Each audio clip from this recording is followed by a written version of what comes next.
So there's not a lot to update about what's going on with me medically. I did go to the doctor yesterday, and it was a lot more of the same. She extended my antibiotics, and still stuck in bed. Um, have another appointment Friday, and we'll see what happens. So yeah. Um, One thing that's happened with I'm sorry if the camera's shaking. It's me breathing. I have the laptop resting on me. So that might be why it's a little movie, because I have to breathe. Anyway, so one thing that's happened while I've been stuck in bed is, I think I mentioned this in the last video, I've been watching a lot of the Young Turks, a lot of other political stuff. I've already been following politics more than I used to. Not that I didn't care before, but it just seems like the whole political climate of this country is mind-boggling to me right now. Like, how is President Trump still our president after everything that's happened? How has he not been impeached? I don't understand. Um, I just, I guess the question I keep asking myself is, how did we get here? Um, I mean, really, does anybody know what our president stands for? He swings whichever way the wind blows, and he has no solid stances of his own. He doesn't believe in equality for all Americans. Uh, Clearly, he believes in equality for white males, which, you know, I'm the first one to say that I feel like whites have been getting the short end of the stick in some ways. I hate things like um, affirmative action. That's the word. I hate affirmative action. I think that is racist in and of itself. And, I think we should, in cases like that, hire people based on skill level. Um, Not because even though we have a white candidate that's slightly more qualified, we need to meet a quota of minorities. I don't agree with that. But at the same time, whites shouldn't be given advantages either. I think equality means equality, equal. So while I do agree with some of the talk that's been going around about how whites have been discriminated against, this is true, but so are blacks, so are Hispanics, so are every nationality. The only difference is that whites can't use the race card, because then we're seen as the racists. And I say we're, that's like only half of me. I'm half Latina, so I'm only half Caucasian. But you would never know that by looking at me. And growing up in South Texas, close to Mexico as I did, I was very discriminated against as a white minority. People realized I was partly Hispanic when they knew my full name, because back then I had my biological father's last name, which is a Hispanic last name. And so once they knew my name, they knew that I had some Hispanic, and that kind of made it even worse because I didn't look it. And I was being raised by my Caucasian mother, don't speak Spanish, and so I was bullied, I was discriminated against, there was racism against me. And it's hard growing up with that. So yes, you can be discriminated against no matter what your nationality, no matter what your race. And just because you're white doesn't make it any better than if you were black. Nobody should be discriminated against. Nobody. We're all equal. So, and that's really the only difference, is whites can't call it out. And I think some blacks, not all, Some try to use the race card too much because they can, and they play the victim when they were in the wrong.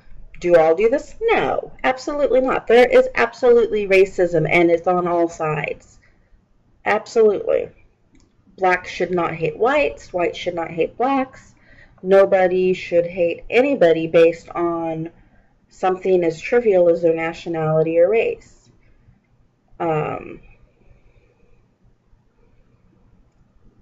That being said, I say that and feel slightly hypocritical because I do support versions, I don't say versions, shades of the immigration ban that Trump is trying to push through. Not in its current version, but there are aspects of it that I agree with. I understand the fear. You don't want to let a group into the country when several members of that group are out to get you. And how do you vet them well enough to protect your people? That's really my only fear with that particular group of people. I certainly don't hate them all. I just want to know that we're taking every precaution possible to ensure that the refugees we take in are truly refugees and not terrorists masquerading as refugees. Haven't heard a vetting process that makes me feel safe enough yet. And if we can come up with that and make sure our people stay safe, then I have much less issue with it. It's all about keeping my family safe. And so, I just want everybody in this country that's already in this country to be safe and free. And that means, sometimes that might mean we have to figure out a way to vet outsiders before we let them in, so that we all stay safe. And do I think Trump actually cares about that? No, I don't think he actually cares about keeping us safe. I think he cares about using terrorism as an excuse for racism. And there's a difference. But I know border security is important. As I said, I grew up in South Texas. I have seen firsthand what can happen when you don't have secure borders. And that's not just with people from overseas, it's with Mexico. The cartels are spilling over and causing all kinds of violence in U.S. border towns. That's not okay. We do need to secure our borders, but we need to do it in such a way that we're not imprisoning ourselves within our own country. There's got to be a way to keep people safe that are in the country without being racist to everybody else. I don't know what the answer is right now. It's something that I think about. And if I come up with something, I'll put it out there. Not that it will make a difference. But, discrimination is wrong on any front. And, I've been talking about race and nationality, but sexuality is another one. Religion. As you know from my previous video, I am bisexual. I am married to another woman. My wife and I have a wonderful marriage. We have a beautiful daughter and are planning to have a couple more children very soon. Beyond that, I am very religious. I wouldn't say very religious. Very spiritual. I am a pagan. I am not a Christian. I am not a Jew. I am not any of these so-called conventional religions that are popular. I am pagan, and I believe very strongly in my faith. I think that it doesn't really matter which religion you do subscribe to. There are parallels among all of them. Whether you want to call God, or Allah, or Zeus, or whatever, it's still a higher being. When you look at the stories of Hercules and Jesus, there's a lot of parallels there. When you look at the Bible, I don't think its English form should be taken literally. It is A very old document, and B, one that's been translated, revised, and edited so many times. The Dead Sea Scrolls show that there was a lot taken out. And so I don't think it's meant to be taken literally. I think it's meant to guide you. I consider the Bible to be Christian mythology. Just as there is Roman mythology, Greek mythology, I think all of those have a kernel of truth in there. My belief, I do believe in Zeus and Hera and the so-called Greek mythology. I think that there's aspects of that that are every bit as true as the Bible. And I realize that's probably a controversial stance, but it's the faith that feels the most right to me in my heart, and it makes sense, and really it's not that different than what the Catholics believe. They do worship the Virgin Mary. That can be akin to Hera. If you want to talk goddess, they practically put Mary in a goddess role. You have all of the cardinal saints and whatnot. Those could be the lesser gods. The goddess of love, Aphrodite, sun god Apollo. There are so many elements of paganism in Christianity that it's ridiculous, and Christianity doesn't want to admit to that. Most don't. I actually do have some Christian friends that are very open with that. They acknowledge that there's a lot of pagan elements to Christianity, and the thing is, paganism is a much older form of religion. It predates Christianity. And so many of the Christian holidays are just pagan holidays that were renamed and twisted so that they could force pagans to convert. Christmas is supposed to be solstice or Yule. Jesus was born in the spring. He wasn't born December 25th. Yule is, or solstice, depending, basically the same holiday, is meant to celebrate the coming of winter. It's meant to be a way to give thanks for your blessings for the year from the gods. It's not supposed to be a celebration of anybody's birthday. Christ was not born on December 25th. And they picked that day so that they could take over solstice and not, give them something to celebrate, but take out all the pagan roots of it. Christmas trees are so very pagan. Seriously, what do Christmas trees have to do with Jesus? Nothing. And it's the same thing with Easter. That's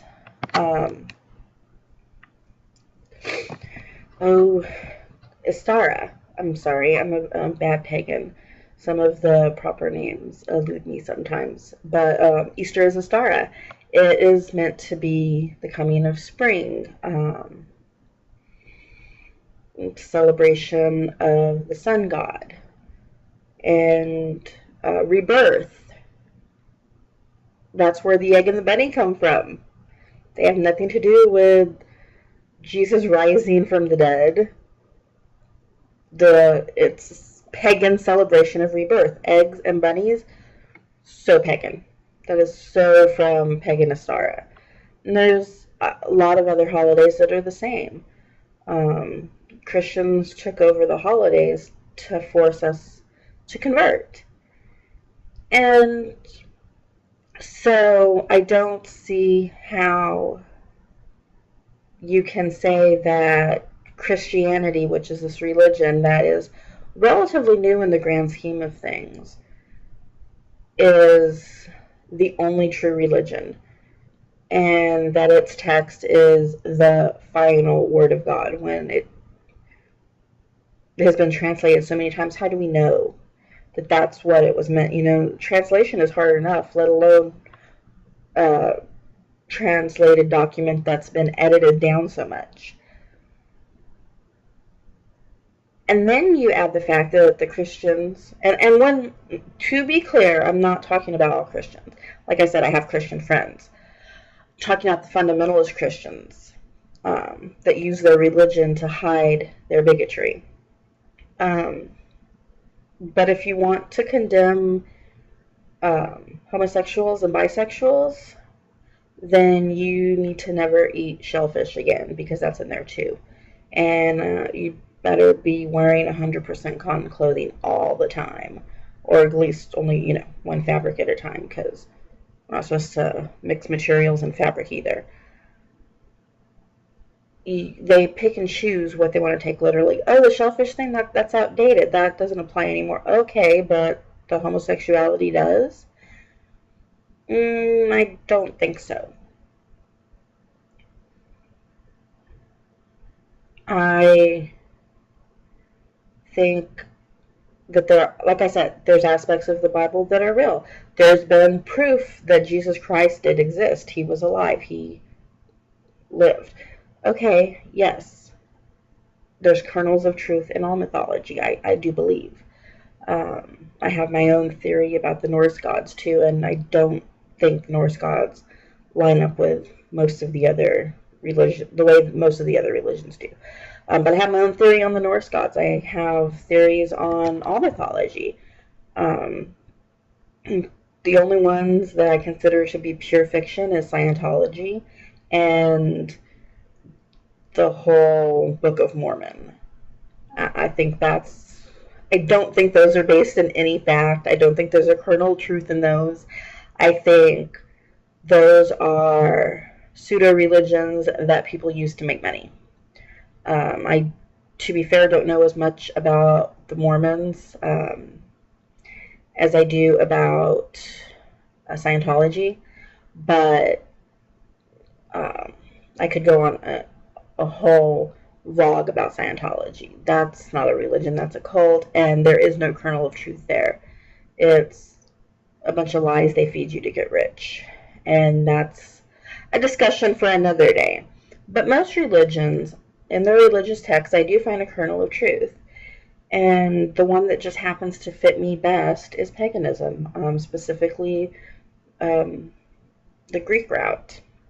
It has always rung truest to me.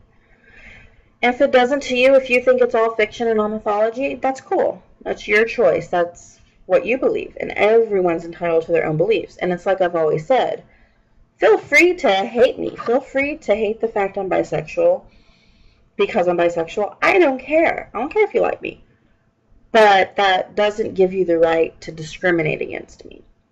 Don't try to take away my rights because you don't like one thing about me. I don't try to take away your rights. I fully believe in freedom of religion.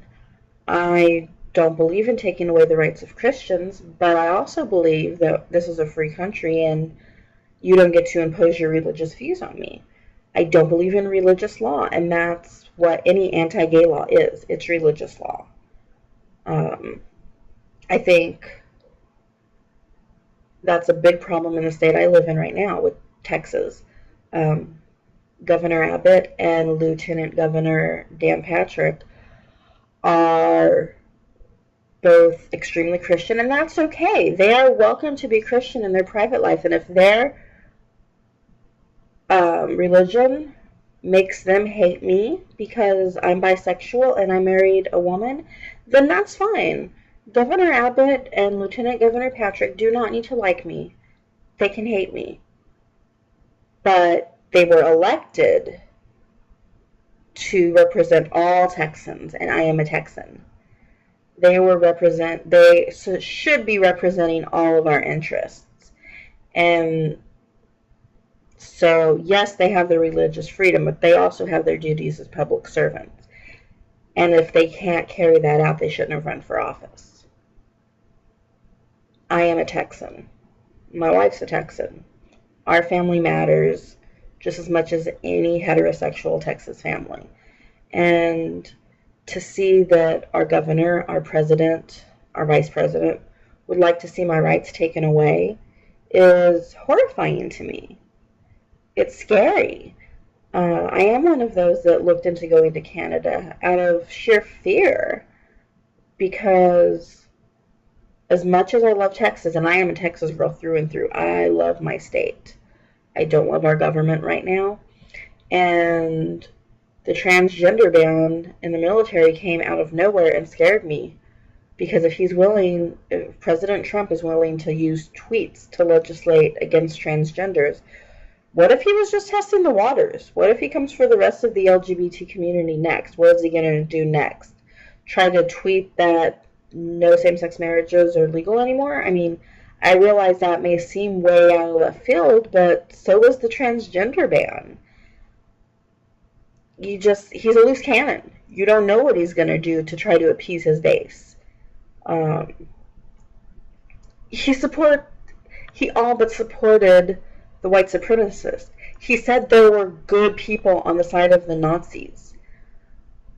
I don't think anything is beyond him at this point. So yes, as a LGBT American, I'm scared. And then you throw the fact that I'm an LGBT Texan in there, and that my governor is even worse about LGBT rights. It's a little bit terrifying for my family. So, it's a scary time we live in. So I'm following politics pretty closely right now. And I've found that a lot of mainstream media, they want to sensationalize everything, and they don't really hit the heart of the matter. They want the ratings, they want to sensationalize everything, and they forget the human aspect of the story, and everything has a twist. I used to want to be a journalist. When I was in high school, I was part of the school newspaper for 3 of my 4 years in high school. I started as a reporter, worked my way up to entertainment editor, and was editor-in-chief my senior year of high school. I loved being a reporter. When we were trying to do a story that the principal was trying to block, I was the one that went into his office and went up against the principal, citing freedom of the press, and pointed out how that applies to school newspapers as well. I have always been an advocate for the truth. And then I saw that that's not what reporters do in the real world anymore. I saw that that's not what journalism is, and that's why I didn't go into journalism after all. I wanted to be a journalist, and if journalism was what it used to be, and there were still really true investigative journalists that were after the truth, I might have taken that career path instead of education. Because journalism has always been a passion of mine. I've always wanted to get down to the truth and deliver it. But it just didn't seem like any place that I could go work would allow me to seek the truth. I know every media outlet has some sort of bias. You have MSNBC, which appears to have a left bias. You have Fox News, which is a definite right bias. Every Sinclair station, which they're about to become the biggest company when it comes to TV stations nationwide, I know that they encourage their reporters to have a right bias. CNN, I think CNN cares about the ratings. I think they'll lean left or right depending on what is going to get them the ratings that day. But it's biased nonetheless. I don't think that there is any news organization out there in the mainstream that doesn't try to have bias. They don't just report the facts anymore. They have to twist it. And I don't like that. A reporter, a journalist, should not be twisting stories. There should be no right or left when you're a journalist. There should just be the facts. If you're doing an opinion show, that's one thing. Then you're a talk show host. But to be a journalist, to be a reporter, it should be about the facts, and it's not anymore. That's part of the reason I like the Young Turks, is they call out both sides. They don't lean left, they don't lean right, they call it like it is. And that is the closest thing I've seen to real journalism in a long time, which is wonderful. So, if I were to ever pursue journalism again, which I'm thinking it's probably a little late in my life now to switch careers, but I wish I'd have known about the Young Turks long ago, because that's a place that I would have enjoyed working. They care about the truth. And that is a rare find these days. Even in alternative media, the Rebel is very conservative. Alex Jones, I don't know what Alex Jones is. I have no words for him. I do know that if you try to call yourself conservative media, then you're not a journalist. Pure and simple. If you call yourself a liberal journalist, you're not a journalist. A journalist is unbiased. They seek the truth, they find the facts, and then there's facts to back up their points. So, if you're starved for good news and you haven't heard of, good quality news with facts to back up the stories that isn't sensationalized, then I recommend checking out the Young Turks if you haven't already done so, because that's the closest that it gets right now. And it's unfortunate that we have to reach out to the internet to get quality news now. I mean, when did that happen? There used to be journalistic integrity, and there's not anymore. And that's why I'm not a journalist, because I have journalistic integrity. That was one of the things that my journalism teacher taught me very early on, and something that always stuck with me, and somewhere along the way most journalists lost that lesson. Maybe in another life I'll get to be an investigative reporter. I would have loved to have done that, but I just don't think there's a market out there for it anymore. That's just what I see. Anyway, thanks for watching, and as I said, if you haven't already, I do recommend checking out the Young Turks. You can find them on the internet, or they do have a wonderful YouTube channel. That's what I've been watching. So, yeah, check them out, and if you can, donate to them. I would if I could. I am flat broke right now with medical bills and whatnot, so unfortunately I can't support their membership the way I would like, but if you can, it is a good cause. We should support true independent media that doesn't answer to corporations, because it is a rare commodity right now. When I can, I certainly will join their membership. It's just a matter of finances at the moment. But if you can, please do. And stay tuned for more vlogs this week. I'm sure I'll be recording at least one a day. And I don't know when JOF TV will be back up. Kind of depends on when I can actually sit in a proper chair and record again. So for now, this will have to do. Thanks for watching, and I'll see you next time.